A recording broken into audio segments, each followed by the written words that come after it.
大家好，我是田园，今天给大家分享一个免揉蒸面包的做法。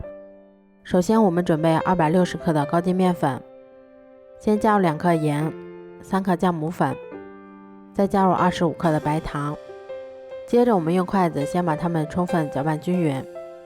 搅匀后，我们先打入1颗60克的鸡蛋，然后再少量多次的加入大约170克的牛奶。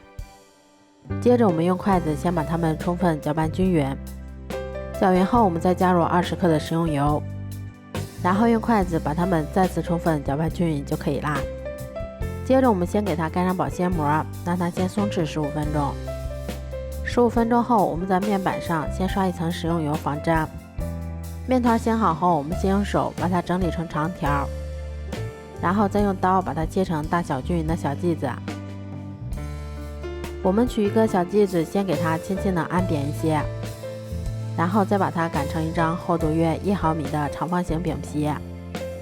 擀好后，我们再用手先像这样给它慢慢的卷起来。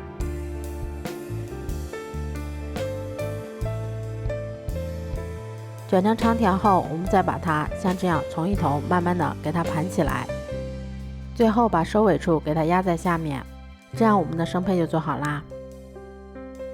都做好后，把它们依次放到铺有硅油纸的8寸模具里面，然后再给它盖上保鲜膜，让它常温醒发至2倍大。